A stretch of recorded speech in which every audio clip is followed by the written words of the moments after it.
Hey guys, welcome to my channel Edu maths. और इस video में हम क्लास 8 का chapter 2 which is linear equations in one variable, उसके एक्स्ट्रा क्वेश्चंस का पार्ट सेकेंड अटेम्प्ट करने वाले हैं। और इस वीडियो में हम सारी वर्ड प्रॉब्लम्स जो हैं, जो एक्स्ट्रा क्वेश्चंस हैं, वो सॉल्व करेंगे। सो फर्स्ट वर्ड प्रॉब्लम क्या आती है? What should be subtracted from twice the rational number -5/3 to get 2/5। ध्यान से पढ़िए, what should be subtracted from twice the rational number this. इस रैशनल नंबर के अगर हम ट्वाइस करते हैं, व्हाट शुड बी सब्ट्रैक्टेड, इसमें से क्या माइनस होना चाहिए? क्या माइनस होना चाहिए वो हमें मालूम नहीं है, तो इसमें से क्या माइनस होना चाहिए, तो हमने x लिख दिया कि twice the rational number, twice होता है two times the rational number this. अगर हम -5/3 को ट्वाइस कर देते हैं और उसमें से क्या रैशनल नंबर माइनस करें कि हमारा आंसर आ जाए 2/5। समझ आया? What should be subtracted from, क्या सब्ट्रैक्ट होना चाहिए from twice the rational number this. इस नंबर के दुगना कर दो, उसमें से क्या माइनस होना चाहिए कि हमारा आंसर आ जाए 2/5। अब देखिए, इसको मल्टीप्लाई करते हैं। 2 5 ज़ा 10, माइनस है तो माइनस में रहेगा, नीचे आ गया 3 minus x is equal to 2/5। अब x वाली वैल्यू को यहीं रहने देते हैं, 2/5, और ये टर्म इधर माइनस में है, उधर ले जाके हो जाएगी प्लस में। ठीक है, minus x is equal to, अब 5 और 3 का एलसीएम लेंगे, क्या आएगा हमारा 15। 5 और 3 का एलसीएम लोगे तो 15 ही आएगा। अब एलसीएम लेने के बाद क्या करना है, उनका न्यूमरेटर सेम करना है, डिनोमिनेटर सेम करना है। 5 के टेबल में 15 कितने पे आता है? 3 पे। 5 के टेबल में 15 कितने पे आता है? 3 पे। उस 3 को उठा के हम ऊपर 2 के साथ मल्टीप्लाई कर देंगे, 2 × 3। प्लस का साइन है तो प्लस का लगा दीजिए। फिर अब देखते हैं 3 के टेबल में 15 कितने पे आता है? 3 के टेबल में 15 आता है 5 पे। अब उस 5 को ऊपर 10 से मल्टीप्लाई कर देंगे।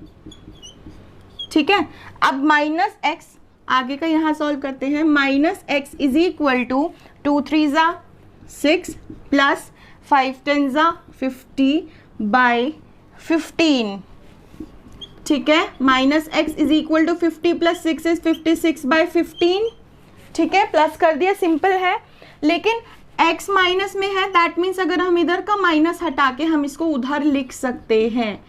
x की वैल्यू निकालनी है ना, इसलिए, क्योंकि माइनस x की वैल्यू थोड़ी निकालनी है, x की वैल्यू निकालनी है। तो देखिए, ये क्वेश्चन बहुत सिंपल है। आपको सिर्फ और सिर्फ क्या करना है, जो पढ़ते जा रहे हो वो इक्वेशन को बनाते जाओ, आपका आंसर आ जाएगा। What should be subtracted from twice the number this, इस नंबर के ट्वाइस से क्या माइनस होना चाहिए कि 2/5 आ जाए। सो गाइज, एक चीज़ और है, ये वर्ड प्रॉब्लम्स वो है जो ना ही एनसीईआरटी में गिवन है आपकी, और ना ही ये स्कूल में अटेम्प्ट कराए जाएंगे। तो ये एक्स्ट्रा क्वेश्चंस वो है जो पेपर में अक्सर आ जाते हैं या फॉर्मेटिव असेसमेंट्स में आ जाते हैं, जो करने काफ़ी इंपॉर्टेंट होते हैं। सो इसलिए ये एक्स्ट्रा पार्ट्स की वीडियो बनती है, एक्स्ट्रा क्वेश्चंस की वीडियो बनती है, ताकि आप अवेयर हो जाएं उन क्वेश्चन से भी जो कि एनसीईआरटी से हटके हैं। सो गाइज, नेक्स्ट क्वेश्चन काफी इंपॉर्टेंट है, ध्यान से सुनिएगा। The perimeter of a rectangle is 17 centimetre. First of all, rectangle का पेरीमीटर क्या होता है? रेक्टेंगल का पेरीमीटर होता है 2 × L + B, यानी कि 2 × लेंथ प्लस ब्रेथ। ये क्यों होता है? क्योंकि 2 लेंथ हो जाती हैं और 2 ब्रेथ हो जाती हैं। 2 बार हमने ब्रेथ प्लस कर ली, 2 बार हमने लेंथ प्लस कर ली। ये होता है पेरीमीटर ऑफ रेक्टेंगल। और पेरीमीटर ऑफ रेक्टेंगल आपको गिवन है 17 सेंटीमीटर, यानी कि 2 × L + B = 17 centimetre. If it's with, यानी कि अगर उसकी ब्रेथ जो है वो गिवन, ब्रेथ जो होता है वो विथ इक्वल होता है, ब्रेथ और विथ एक ही मतलब होता है, वो गिवन है 3 होल 3/4 सेंटीमीटर। अगर हम इस मिक्स्ड फ्रैक्शन को अगर हम इम्प्रॉपर में करते हैं तो देखिए, पहले 4 3 ज़ा 12 प्लस 3 बाय डिनोमिनेटर सेम हो गया, विच इज़ 15/4 सेंटीमीटर। अब हमें क्या करना है, लेंथ निकालनी है। इस फॉर्मूले में ब्रेथ की वैल्यू लगा के हम लेंथ निकाल सकते हैं। कैसे? 2 × L + B = 17 है। पहले 2 × L कर लीजिए, जो हमारी डिस्ट्रीब्यूटिव प्रॉपर्टी होती है, 2 × L, फिर प्लस का साइन, फिर 2 × B = 17। 2 × लेंथ प्लस 2, ब्रेथ की वैल्यू क्या है 15/4, इज इक्वल टू 17। अब अगर आप देखेंगे तो 2 से 4 कट हो रहा है, 2 1 जा 2, 2 2 जा 4, 2l प्लस 15 1 जा 15 बाई 2 इज इक्वल टू 17। ठीक है, अब ये l वाली वैल्यू यहीं रहने देते हैं क्योंकि हमें इसी का आंसर निकालना है। ये प्लस 15 बाई 2 उधर जाके हो जाएगा माइनस 15 बाई 2, डिनोमिनेटर में आ जाएगा 1। अब इसके बाद क्या करना है, देखिए 2l एज इट इज रहेगा इज इक्वल टू 2 और 1 का एलसीएम लेंगे, 2 हो गया। अब 1 के टेबल में 2 कितने पे आता है, 2 पे, उस 2 को उठा के हमने यहाँ वाले न्यूमरेटर से मल्टीप्लाई कर दिया यानी 17 से। 17 2 सा होता है 34, माइनस 2 के टेबल में 2 कितने पे आता है, 1 पे, और 1 को उठा के हम यहाँ न्यूमरेटर में मल्टीप्लाई कर देंगे, हो जाएगा 15। ठीक है, अब देखिए 2l इज इक्वल टू 34 में से 15 माइनस करेंगे तो आएगा 19 बाई 2। यहाँ तक क्लियर है, 19 बाई 2 आएगा। अब लेंथ इज इक्वल टू, ये 2 यहाँ मल्टीप्लिकेशन में है तो यहाँ जाके आएगा डिवीजन में, लिख दीजिए डिवाइड बाई 2, और जब हम इसके नीचे 1 लगा देते हैं। अब डिवाइड करते हुए आपने पहले भी क्वेश्चंस में एनसीईआरटी के जो हमने क्वेश्चन सॉल्व किए थे उसमें पढ़ा होगा, डिवाइड करते हुए क्या करते हैं हम, देखो length is equal to 19 by 2 तो एज इट इज आ गया, ये डिवाइड मल्टीप्लाई में चेंज हो जाएगा और लास्ट वाली डिजिट जो है वो रेसिप्रोकल हो जाएगी, यानी कि जो नीचे 1 है वो ऊपर पहुंच जाएगा और जो ऊपर 2 है वो नीचे आ जाएगा। क्लियर हुआ। अब उसके बाद लेंथ इज इक्वल टू 19 1 जा 19, 2 2 जा 4, लेंथ क्या आ गई हमारी 19 बाय 4 सेंटीमीटर। अब लेकिन अगर आप ध्यान से देखेंगे विड्थ जो है वो होल नंबर में गिवन थी, यानी कि होल फ्रैक्शन में गिवन थी, तो 19 बाय 4 को भी हमें होल फ्रैक्शन में करना है। Let's do this here. 4 से हमें डिवाइड करना है 19 को, 4 4 जा 16 माइनस आ गया 3। ठीक है, और किस तरीके से करते हैं, QRD। ठीक है, QRD मतलब होल फ्रैक्शन में कैसे लिखते हैं, डिवाइजर हो गया जिससे डिवाइड किया है यानी कि डिनोमिनेटर में 4, क्वोशंट हो गया जो आंसर आया यानी कि साइड में 5, और रिमाइंडर हो गया 3। तो answer is 4 whole 3 by 4 centimetre. ठीक है, इसमें कैलकुलेशंस काफ़ी ज़्यादा थी लेकिन क्वेश्चन अगर देखा जाए तो वो सिंपल है। पेरीमीटर गिवन है, पेरीमीटर का फॉर्मूला आपको याद होना चाहिए 2 इंटू एल प्लस बी, जिसमें से ब्रेथ हमें ऑलरेडी गिवन है। अब डिस्ट्रीब्यूटिव प्रॉपर्टी के accordingly 2 into L plus 2 into B is equal to क्या हो जाएगा हमारा 17। उसके बाद 2 इंटू एल प्लस ब्रेथ की वैल्यू यहाँ लगा दी 2 के साथ, उसको सॉल्व किया, फिर 2l को यहीं रहने दिया और जो दूसरी टर्म है वो दूसरी साइड चली गई। दूसरी साइड जाने के बाद देखेंगे तो डिनोमिनेटर अलग है, हम ऐसे माइनस नहीं कर पाएंगे, उसके लिए हमने एलसीएम लिया, 2 और 1 का एलसीएम आया 2। उसके बाद हमने न्यूमरेटर को किस तरीके से करते हैं, 1 पहले नीचे डिनोमिनेटर से चेक करेंगे कि एलसीएम कितना दूर है, 1 के टेबल में 2 2 पे आता है तो वो 2 उठा के हम ऊपर मल्टीप्लाई कर देते हैं। इस तरीके से 2l is equal to 19 by 2 आ गया माइनस करके। अब यहाँ 2 मल्टीप्लीकेशन में था तो ऑब्वियसली वहाँ जाके डिवीजन में होगा, 2 बाई 1 लिख दिया हमने क्योंकि यहाँ पे फ्रैक्शन है। अब ये डिवीजन मल्टीप्लाई में जब चेंज होता है तो लास्ट वाली डिजिट रेसिप्रोकल हो जाती है, 2 ऊपर था नीचे हो गया, 1 नीचे था ऊपर हो गया। फिर उसके बाद हमने सॉल्व किया और उसको मिक्स्ड फ्रैक्शन में कन्वर्ट कर दिया।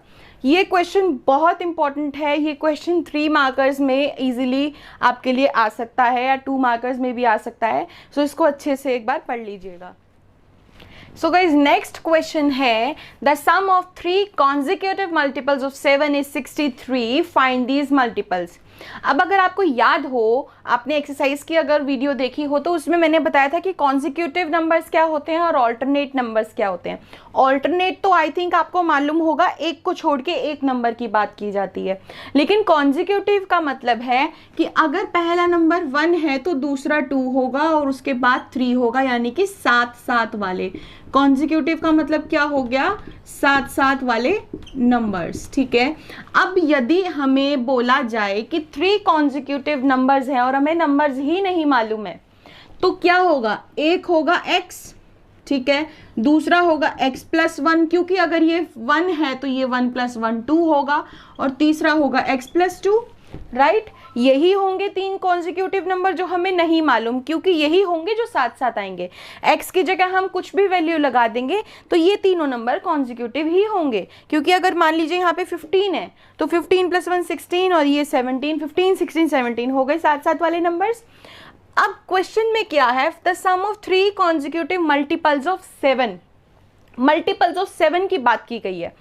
तो जब भी किसी, अब मैंने क्वेश्चन पहले भी इस तरीके का कराया हुआ है ऑलरेडी, आपके एक्सरसाइज में भी अवेलेबल है। इसमें क्या है, मल्टीपल्स ऑफ 7 का मतलब होता है, 7 का टेबल देखिए आप, 7 1 जा 7, 7 2 जा 14, 7 3 जा 21, ठीक है। अब ऐसी कौन से डिजिट होगी जो मल्टीपल होंगे? अगर मान लीजिए मैं एक कॉन्जिक्यूटिव एक मल्टीपल लेती हूँ x, तो दूसरा क्या होगा? सब में कितना फर्क है? 7 नंबर का। 7 और 14 में 7 डिजिट का फर्क है, 14 और 21 में 7 डिजिट का फर्क है। तो यदि मैं x ले लेती हूँ फर्स्ट नंबर, तो दूसरा हो गया x + 7, क्योंकि वो मल्टीपल होना चाहिए किसका? 7 का। तो तीसरा क्या होगा? x + 14। क्लियर हुआ ना? हमने x + 7 में ही 7 और प्लस कर दिए। कैसे?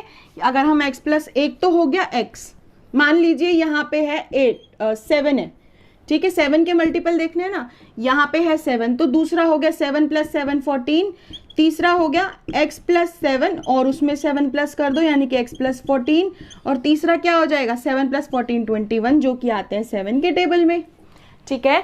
तो मल्टीपल्स ऑफ 7 है, 11 है, 3 है, कुछ भी आ जाए। अगर इस तरीके से है, find the consecutive multiples of this, तो एक तो हो गया x, दूसरा होगा x प्लस जिस भी टेबल का मल्टीपल ढूंढ रहे, जैसे कि x हो गया 1, दूसरा हो गया x + 7 और फिर तीसरा हो गया x + 14। तो आई होप आपको कॉन्जिक्यूटिव तो समझ आया होगा। अब सम ऑफ 3 कॉन्जिक्यूटिव, यदि एक x है और दूसरा x + 7 है और तीसरा x + 14 है, उनका सम करना है, यानी कि एक कॉन्जिक्यूटिव नंबर, दूसरा और तीसरा, तीनों मल्टीपल्स जो हैं उनको ऐड करके आंसर आ रहा है 63। क्या आंसर आ रहा है? 63। देखिए x + 7 और x + 14 को प्लस करके 63 है, तो हमें ये नंबर्स निकालने हैं, x + 7 और x + 14। तो x + x हो गया 3x, 7 + 14 हो गया 21 = 63, यानी कि ये x वाली लाइक टर्म्स हमने प्लस कर ली। 3x = 63 - 21, 63 ये +21 उधर जगह माइनस हो गया, 3 - 1 = 2, 6 - 2 = 4, 3x। अब x के साथ 3 मल्टीप्लिकेशन में है तो दूसरी साइड जाके डिवीजन में आएगा, कट करेंगे तो आंसर आ जाएगा 14। x क्या आ गया आपका? 14। और हमें अब निकालने क्या है? ये मल्टीपल्स। क्या मल्टीपल्स लिए थे? एक x लिया था, एक x + 7 लिया था और x + 14 लिया था। तो x तो हो गया 14 और x + 7 क्या हो गया? 14 + 7 यानी कि 28, 21। x + 14 तीसरे वाला नंबर क्या हो गया? 14 x है और 14 ही है 28। अब अगर आप देखेंगे तो तीनों जो भी नंबर आए हैं 14, 21 और 28, ये 7 के टेबल में साथ साथ आते हैं, ठीक है, साथ साथ आते हैं, यानी कि 7 2 जा 14, 7 3 जा 21, 7 4 जा 28, तीनों ही नंबर 7 के टेबल में साथ साथ आते हैं। अब क्रॉस चेक के लिए कि आपने अपना क्वेश्चन ठीक किया है या नहीं किया है, इन तीन नंबर को ऐड करके देख लीजिए, 14 को, 21 को, 28 को, 8 12 13 2 6 प्लस करके 63 आ रहा है ना, और क्वेश्चन में क्या था? इनका सम है 63।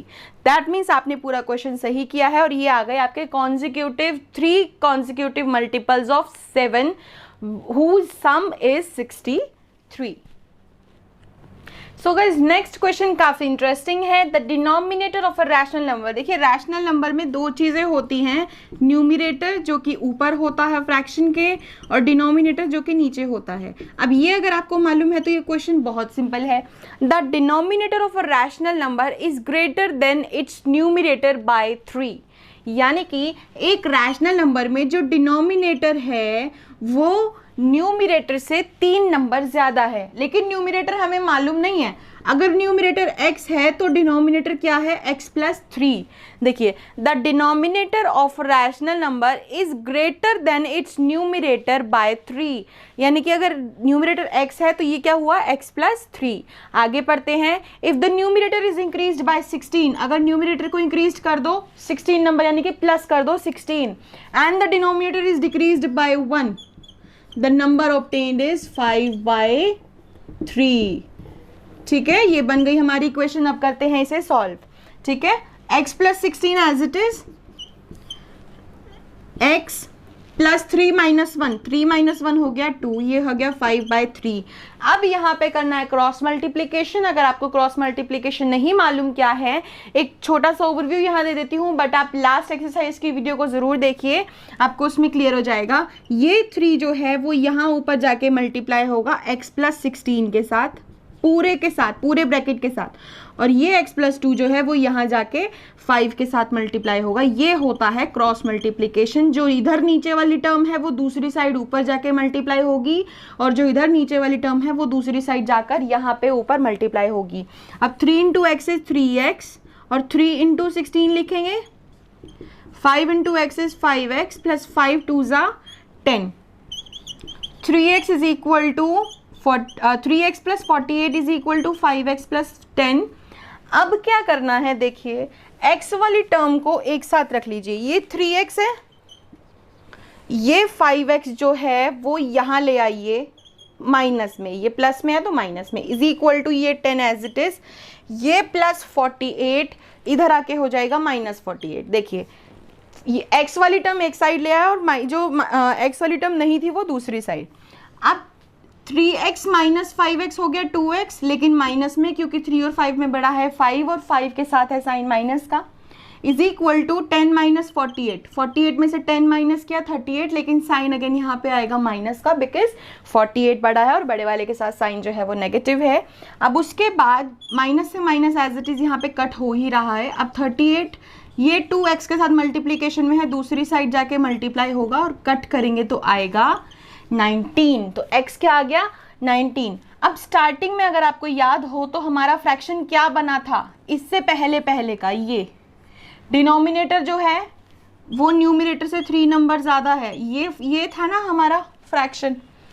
तो x हो गया 19, 19 प्लस 3, नीचे डिनोमिनेटर हो गया 19 प्लस 3, यानी कि 19 अपॉन में 19, 20, 21, 22, ये आ गया हमारा रिक्वायर्ड रैशनल नंबर जो हमें चाहिए। बस क्वेश्चन की एक लाइन को पढ़ना है, उसको इक्वेशंस में पुट करते जाना है। अगर नहीं समझ आ रही है, एक लाइन को 2 बार पढ़ो, डेफिनेटली आप कर पाओगे, और उसको सॉल्यूशन करते हुए प्लस और माइनस का खास ध्यान रखना है। सो गाइस, नेक्स्ट क्वेश्चन है present age of Shalu and Preeti.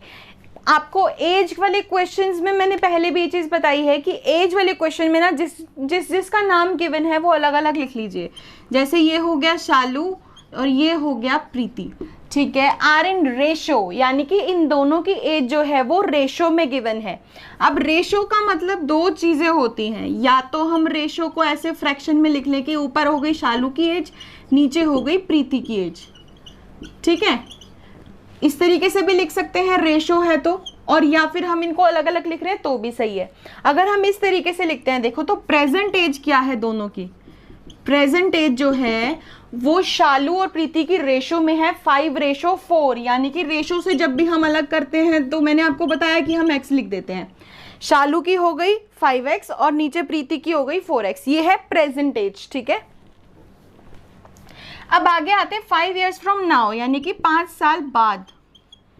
5 years from now से आपको याद रखना है कि आज से 5 साल बाद, तो दोनों की एज में +5 हो जाएगा, क्योंकि अगर मान लीजिए आप 14 इयर्स के हैं और आपका फ्रेंड जो है वो 13 इयर्स का है, और 5 साल बाद आप 14 से 19 हो जाएंगे और वो 13 से 18 हो जाएगा। दोनों के ही उम्र में 5 साल ऐड होंगे ना, ऐसा तो नहीं है सिर्फ एक की उम्र में होंगे। तो आज से 5 साल बाद दोनों की एज में 5-5 साल प्लस कर दिए जाते हैं, तो 5 साल बाद जो उनका रेशो आता है वो है 6/5। अब आपको क्लियर होगा कि मैंने यहाँ पे ये फ्रैक्शन में क्यों लिया है, क्योंकि एंड में है 6/5 और ये इनका आंसर है। अब यहाँ पे क्या होगा, क्रॉस मल्टीप्लिकेशन, ये 5 यहाँ जाके मल्टीप्लाई होगा और ये 4x + 5 यहाँ जाके मल्टीप्लाई होगा। देखिए कैसे, ये 5 इनके साथ मल्टीप्लाई होगा 5x + 5 के साथ, और ये 4x 6 एज इट इज लिखिए, ये 4x + 5 यहाँ जाके मल्टीप्लाई होगा। अब डिस्ट्रीब्यूटिव प्रॉपर्टी में क्या होता है, 5 × 5 = 25x + 5 5 = 25 is equal to 4 6 = 24x। पहले इसको इससे मल्टीप्लाई किया, फिर 6 5 = 30। अब देखिए 25, ये x वाली वैल्यूज़ को साथ ले आइए, ये प्लस में है यहाँ आके हो गया माइनस में, 30 ये +25 इधर जाके हो गया माइनस में। अब 25x - 24x हो गया x, क्योंकि 25 - 24 इज 1, 30 - 25 इज 5, तो x की वैल्यू क्या आ गई 5। और शालू की एज अगर देखें, प्रेजेंट एज जो थी वो थी 5, यानी कि 5x थी ना। अब x की वैल्यू जो है वो मल्टीप्लाई करती थी, तो शालू की एज हो गई 25 ईयर्स। और प्रीति की एज अगर हम देखते हैं, देखिए प्रीति की एज के लिए 4x यानी कि 4 × 5 4 5 = 20 ईयर्स। ठीक है, हमें एंड में अगर आप क्वेश्चन पढ़ेंगे तो यही लिखा हुआ है कि एंड में हमें उनकी एजेस निकालनी है, फाइंड देयर एजेस। शालू और प्रीति की एज रेशो में गिवन थी, हमने उनको x में डिवाइड कर लिया, मतलब अलग अलग लिख लिया, और फिर 5 साल बाद के लिए उन दोनों में 5 को प्लस कर दिया, और इज इक्वल टू में जो उनका रेशो गिवन है 5 साल बाद का वो लिख दिया। क्रॉस मल्टीप्लिकेशन, और x वाली टर्म एक साइड, बिना x वाली टर्म दूसरी साइड, x की वैल्यू आ जाएगी। और फिर प्रेजेंट एज, ये मैंने अलग से इसीलिए लिखी थी ताकि आपको मालूम पड़ जाए कि ये है 5x और ये प्रीति की एज है 4x, तो उसमें x की वैल्यू हमने मल्टीप्लाई कर दी, तो आ गई उनकी प्रेजेंट एज।